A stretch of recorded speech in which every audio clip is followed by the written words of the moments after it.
Assistant professor TGT PGT. जी। कब से तैयारी कर रहे हैं आप? मुझे तो हो गया है 2016 से। 2016 से। जी। क्या कहना चाहेंगे आप स्थिति को लेकर के, सरकार से क्या मांग रखेंगे? स्थितियाँ तो कुछ पीड़ा हो तो बता सकते बहुत हैं। स्थितियाँ तो बड़े संवेदनशील हैं और नाजुक है, अपने उसमें बहुत कुछ कहना चाहते हैं लेकिन कह नहीं पा रहे हैं, क्या कहें, क्योंकि नहीं बेरोजगार हैं। बोल दीजिए ना आप। क्योंकि बेरोजगार के साथ साथ ब्याह वाला बड़ा टेंशन है। अच्छा। हमको लग रहा है आने वाले 10 साल में पीढ़ी जो है रड़ुआ मरेगी। क्योंकि जब रोजगार नहीं रहेगा तो कोई बाप अपनी लड़की को क्यों देगा, किसी क्यों देगा? है ना? सही बात है। हाँ, वैसे भी लड़कियों की जन्म दर कम हो गई हाँ, है। वैसे भी लिंगानुपात घटी रहे, जैसे कितना अंतर दे रहा है ना। तो और बेरोजगार का मामला ज़्यादा आ रहा, तो इसलिए अब सरकारें चुप हो रही, भांग खा खा के लग रहा लौट गए से सो गई। बाकी चुनाव तो समय से करा दे रही, बाकी चीज़ सब करा रही, ये परीक्षा और विज्ञापन समय से नहीं दे पा रही, ना रोजगार समय से नहीं। और शिक्षा का तो पूरा धज्जिया उड़ा के रख दी है सरकार। पूरे भारत सरकार की बात कर रहे हैं, सिर्फ उत्तर प्रदेश सरकार की बात हम नहीं करेंगे, पूरे भारत की यही हालत है। बेरोजगारों को बेरोजगारों को कोई नहीं, जैसे कभी सवाल आता होगा कि यार सरकार आखिर ऐसा क्यों कर रही है। अब सरकार जाने ऐसा क्यों कर रही है। आप जैसे मान लीजिए आपको सरकार में कर रहे हैं, रख लड़के दिया आंदोलन करते बड़े पैमाने पर, उनको लाठी मार के बाहर कर दिया जाता है, या तो बातें भी करते हैं 4 लोग इकट्ठा करके तो उनको देशद्रोही घोषित कर देते हैं कि लग रहा है देश के प्रति षड्यंत्र रच रहे हैं, आए आपस में बैठ करके। पहले तो हम तैयारी कर रहे हैं। कितने दिन से तैयारी कर रहे हैं? मैं तो 2016 मेरा पीजी हुआ था, तभी से मैं लगा हुआ हूँ। तैयारी तो हम बचपने से कर रहे हैं, पंचवर्षीय तैयारी। योजना। हाँ, तो अब 2016 से कर रहे हैं, तो आप समझ लीजिए 2024 चल रहा है, कितने साल हो गए हैं। शादी वादी किए कि नहीं आप? शादी तो वही तो समस्या है, शादी कहाँ पे वही पूछेगा। शादी कैसे हो जाएगी? मैं पीएचडी होल्डर और पीएचडी कर भी रहा हूँ। अच्छा। अब 2 लड़कियाँ मिल रही हैं, क्या किया जाएगा? बेरोजगारी मतलब समस्या है। नहीं, देखिए बेरोजगारी की समस्या है, सच्चाई यही है भाई। देखिए कोई भी माँ बाप अपने बच्चियों का जो है भविष्य बर्बाद नहीं करेगा, वो तो है मेन सच्चाई, क्योंकि आपका भविष्य तो है नहीं। अगर मेरे पास जॉब होती तो अच्छा खासा लोग मेरे पास लाइन लगा लेते और रिजल्ट वहीं से निकलवा लेते, हायर एजुकेशन से या माध्यमिक चयन बोर्ड से रिजल्ट पता लड़का कहाँ है पता करके घर वो खुद डालते। अभी यहाँ के ऊपर चाप देते क्योंकि अभी नौकरी नहीं है, इसलिए कोई नहीं आ रहा है। नहीं, जैसे सवाल ये होता है ना कि भाई कोई भी हो माँ बाप अपनी बच्ची का अपने कोई नहीं देगा भाई, क्या क्योंकि आपका भविष्य तो है नहीं। आप पीएचडी हो चाहे आप एमफिल हो, कोई मतलब भविष्य नहीं है। यहाँ तो हमने देखा कि तमाम महिलाएं भी जो है पीएचडी करके आंगनबाड़ी का फॉर्म भर रहे हैं। हाँ, बिल्कुल। आंगनबाड़ी ठीक है एक प्रकार से, लेकिन इसके पहले जो अभी माध्यमिक स्कूलों में जो भर्ती सफाई कर्मी 10-11 हज़ार का भर्ती ली गई है, उसमें भी बहुत पीएचडी वाले होल्डर पहुंचे थे। पीएचडी होल्डर पहुंच गए तो वहाँ बाबू कलेक्टर है, भैया आप क्यों भर रहे हैं? तो लड़के ने कहा कि क्या किया, वर्तमान में रोटी का सवाल है, कम से कम रोजाना का खर्चा तो निकल ही आए कम से कम, इसलिए मर रहे हैं। और तमाम स्किल भी तो भी नहीं है प्रदेश में, कोई स्किल नहीं है। और सबसे बड़ा प्रयागराज में तो कोई फैक्ट्री भी नहीं है कि चलो 2 घंटे काम करो, में नहीं है।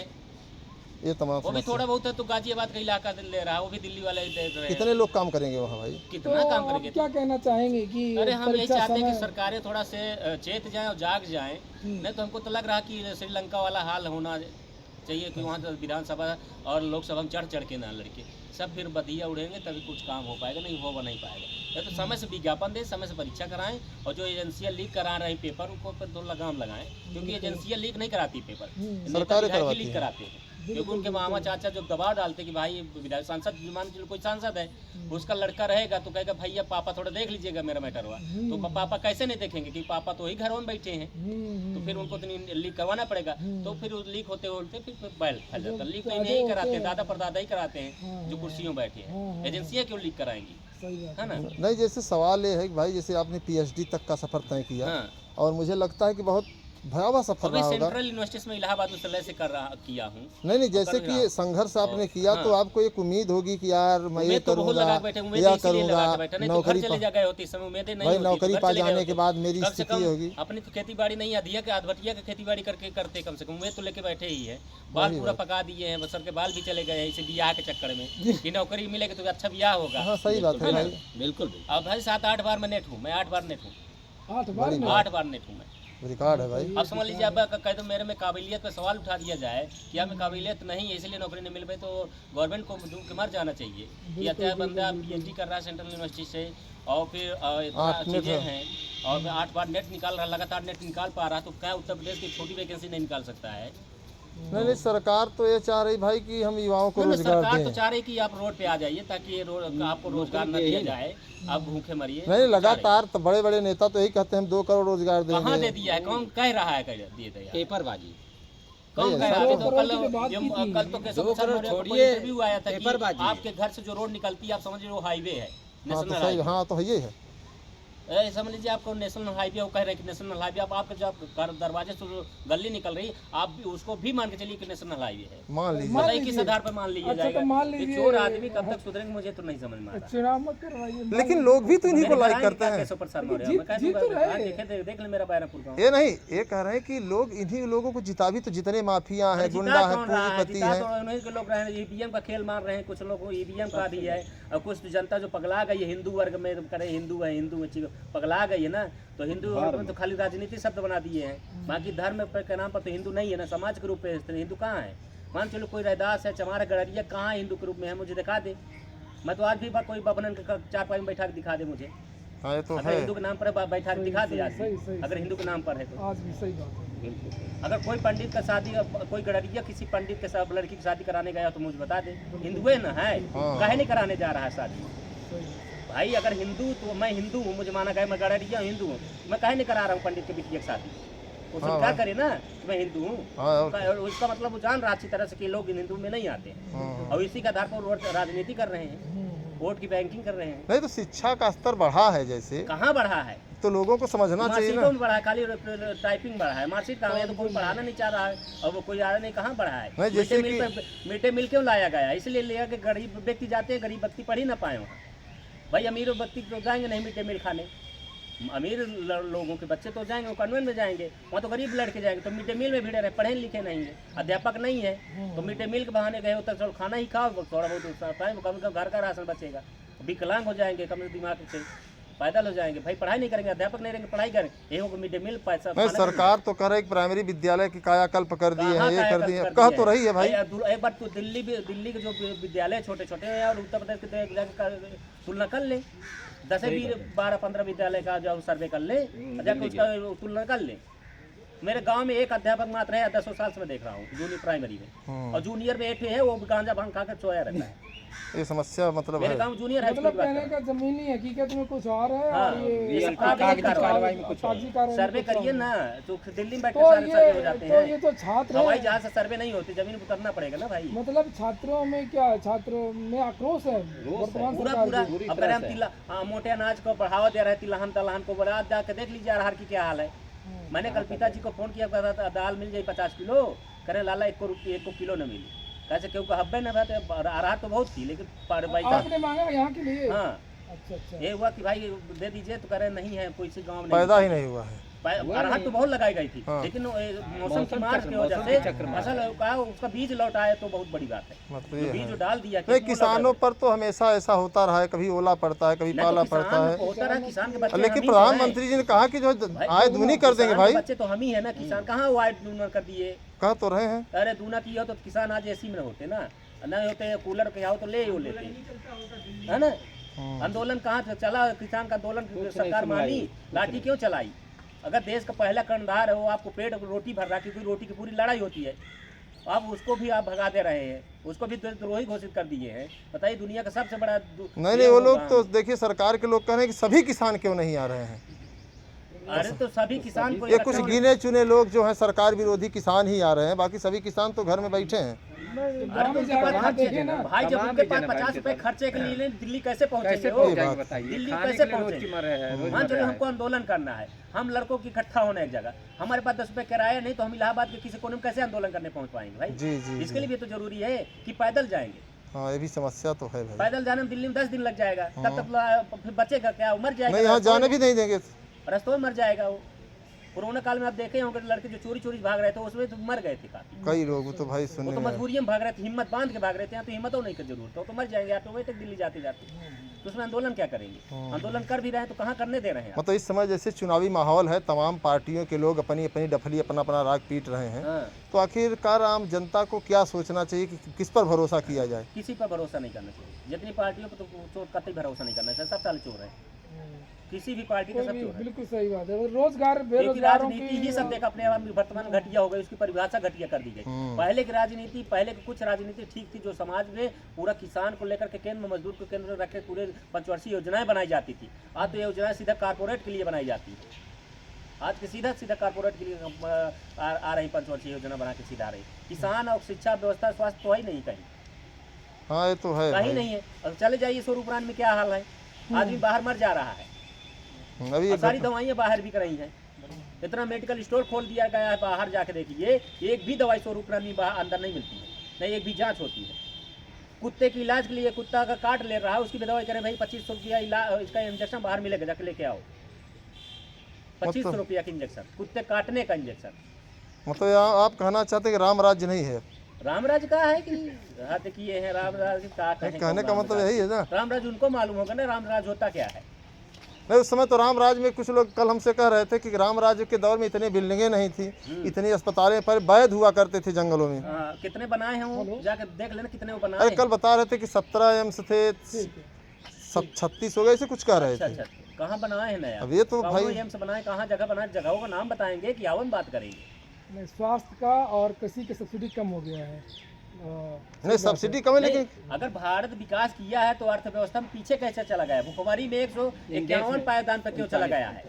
और प्रेस की फ्रीडम में कहाँ चला गया है? नहीं रैंक क्यों गिर रही है? अगर भारत विकास कर रहा है अर्थ के क्षेत्र में और जनसंख्या में तो काम किया है, पहले नंबर पे आ गया, हाँ दिख रहा है। अगर मान लो जनसंख्या में विकास किया है तो पहले नंबर पर दिख रहा है, लेकिन अगर स्वास्थ्य में विकास किया है, अर्थ में आर्थिक व्यवस्था इसकी बढ़ी है, तो उसका दिख कहाँ रहा है कहाँ वो? नीचे क्यों गिर रहा है? इसकी रैंक दिन पर दिन क्यों गिर रही है? रैंक वो तो आनी चाहिए ना, रैंक तो इसकी आनी चाहिए, नहीं आनी चाहिए। तो अगर भारत में रोजगार होता है या शिक्षा स्वास्थ्य होता तो भारत के लोग जो इजराइल या कनाडा क्यों जाते और वहाँ लात भूसा क्यों खाते? आज सबसे ज़्यादा कनाडा में अगर हालत खराब है तो भारत के लोगों के स्वास्थ्य को ले, मेडिकल को ले, ये चीज़ें हैं। 83% बढ़ गया है और उसमें भी पढ़े लिखे लोगों की संख्या 92 पहुँच गई बेरोजगारों में। शिक्षित लोगों की 92 लोग हैं तो 92% लोग में सब केवल शिक्षित है ना।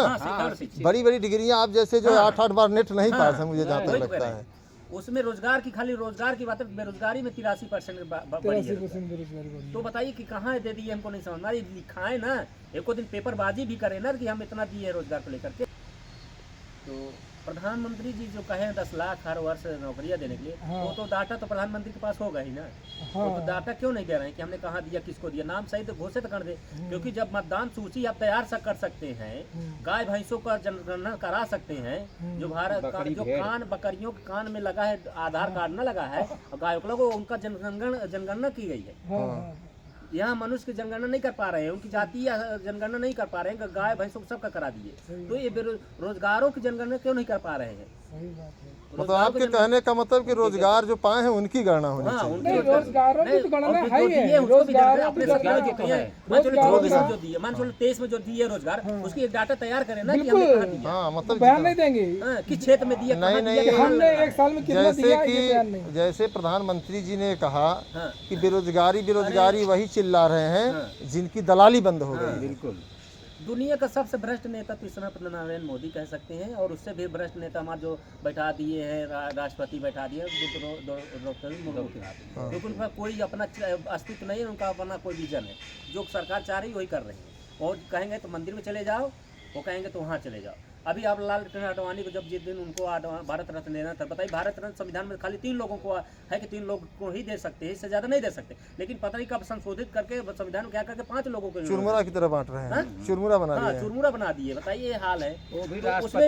उसमें भी राष्ट्रपति भारत की प्रथम नागरिक है, खड़ी होकर दे रही, लेकिन नरेंद्र मोदी एक बार भी खड़े नहीं हो पाए सम्मान में। भाई मेरे भारत का पहला व्यक्ति खड़ा होकर दे रहा सम्मान, तो मैं भी खड़ा होकर कम से कम ताली बजा ही सकता हूँ, बैठ कर बता सम्मान। बताइए इतना सम्मान गया, इतना उनका एक अहम हो गया है, घमंड बढ़ गया है इनका, मीडिया में छा रहा है भाई। इसका कोई पैमाना नहीं है कि पार्टियों को आजकल इनका पैमाना नाप लिया जाए, कोई पैमाना नहीं बचा अपने। तो ये तो इनका तो पहला वर्तमान जो फंडा है, एक तो सम्मान दे करके तो पब्लिक को अपनी तरफ खींच लीजिए, तो फिर नहीं पब्लिक खींच रही है तो जो पार्टी की जो मुखिया है उसके घर ईडी और सीबीआई भेज कर। सम्मान कैसे? सम्मान जैसे भारत रत्न है और अन्य कोई पुरस्कार दे करके उसको करके वहाँ की जनता को गुमराह कर दिया, ताकि हमारे राज्य के व्यक्ति को दिया गया है, उसको करके वहाँ गुमराह कर लीजिए। अभी तक ध्यान नहीं दिया, कोई पार्टी नहीं दी, कांग्रेस कभी नहीं दी है, हमारे लोगों ने दे रहे हैं, हम लोगों को दे रहे हैं। ऐसे करके ये तो फिर ईडी और सीबीआई भेज करके किसी पार्टी के मुखिया को अंदर डाल दी, ताकि ये जब न रहेगा बांस न बाजेगी बांसुरी, भाई वो पार्टी का संचालन करने के लिए कोई बचेगा नहीं। तो भाई कोई उसकी पार्टी कमजोर हो जाएगी तो ऑलरेडी कोई पार्टी जनता के पास बचेगी नहीं, तो इनके पास विकल्प नहीं बचाएगा, क्योंकि ये विकल्प पूरा समाप्त कर दे रहे हैं ना। इतना गोल दूर से गोला खींच दे रहे हैं कि जनता के पास कोई विकल्प ही नहीं छोड़ पा रहे हैं। जैसे कल चर्चा हो रही थी सलोरी में, हाँ। कुछ लोग ये कह रहे हैं कि जब नाचने गाने वाले जो है सांसद विधायक बनेंगे, हाँ। तो फिर वो ठुमका ही लगाएंगे, शिक्षा व्यवस्था से क्या मतलब हाँ, है? ये भी सही है। हाँ, ये भी सही बात है कि वो उसका अपना काम करना चाहिए, कि वो अभिनेता था तो उसको अपना काम अभिनेता के रूप में करना चाहिए था, और नेता के रूप में नहीं आना चाहिए था। नहीं, वही लोग कहे हमसे कि भाई, कहूँगा कि जो राजनीतिक पार्टियों से जुड़े हुए हैं, जैसे अभिनेता हैं, क्रिकेटर हैं, या बड़े बड़े उद्योगपतियां हैं, इनको तो कतई वोट नहीं देना चाहिए, ना सपोर्ट करना चाहिए। सिर्फ और सिर्फ उसी राजनेता को सपोर्ट करना चाहिए जो जमीन से स्तर से जुड़ा हुआ है और अपना जीवन पूरा राजनीति के लिए संघर्ष में समर्पित कर दिया है। हमें उन्हें वोट देना चाहिए, और वो दागी ना हो, बेदाग हो। लेकिन मामला क्या है कि जो जमीन स्तर से है उसके पास चुनाव लड़ने का पैसा नहीं और है, ये भी है, उसके टिकट पास भी नहीं ले पैसे पाएगा। उसके पास पैसे भी नहीं, और सुनने में आता है कि तमाम पार्टियां करोड़ों करोड़ों रुपए लेती उसी ही मजबूत करना चाहिए, हमें उसे ही मजबूत करना चाहिए, अपने क्षेत्र के लोग को मजबूत, और खासकर क्षेत्रीय पार्टियों को मजबूत करना चाहिए, क्योंकि क्षेत्रीय पार्टी बहुत काम करके पी जाती है। नहीं, जैसे कुछ लोगों का ये मानना है कि जैसे बड़ी कि पार्टियों को कभी चुनाव में बड़े खर्च आते हैं। खर्च क्यों कर रहे हैं आप? कौन खर्च करा रहा है आपको?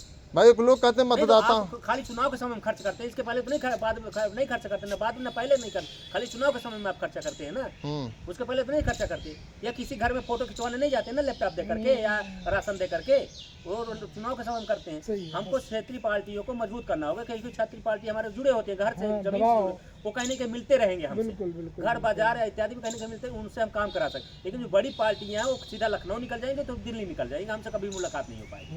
आज हम उनसे मिल भी नहीं सकते हैं, हाथ मिलाने की दूर की बात है, उनका गाड़े भगा देगा मार के पहले लात। राजनेता किस बात के हो गए हो? देश के चिंतक कैसे हो गए हो? नहीं भाई, भाषण तो वो भी देते हैं कि हमने फिल्म में जिस तरीके से स्टाइल से किया, मुख्यमंत्री बन करके 24 घंटे के अंदर जो है पूरा नहीं किया होगा। देखिए, रील में और रियल में बहुत अंतर होता है। रील में गेहूं काट के दिखा दे हमको, चले हम सारा दिन 1 घंटे गेहूं। नहीं, हेमा मालिनी तो खूब गेहूं काटी थी, वायरल हुआ। दूसरे का काट कर दूसरा का कटा हुआ उठा कर रख देना बड़ी बात नहीं है। अच्छा, 1 घंटे गेहूं काट के दिखाए ना चल के, तो जितना मेकअप है तो उतर बाहर आ जाएगा। ये बात है। चलिए भाई, बहुत बहुत धन्यवाद आपका। तो ये लोगों से कहना क्या था, वोट किसे दिया जाए, कैसे दिया जाए? वोट बता रहे हैं ना, बताए कि वोट क्षेत्रीय पार्टियों को मजबूत करिए, जो जमीनी स्तर से जुड़ा हुआ है, जो अपना जीवन राजनीति के, हाँ, जो आपका हाल चाल ले सके, हाल चाल रातों दिन आपके साथ खड़ा हो सके, आप दे भी सके हाल चाल। हाँ, किसी तरह से आप अपना सुख दुख, अपना सब कुछ अपने क्षेत्र का दे सके। और उसका ब्यूरो तैयार करता रहे कि मेरे क्षेत्र में क्या कमी है, कहाँ से कहाँ से प्रधानमंत्री। ये चीजें होनी चाहिए। ठीक ठीक ठीक। कि हमारे क्षेत्र में क्या कमियां हैं, किसको 2 मिनट हम बोलेंगे।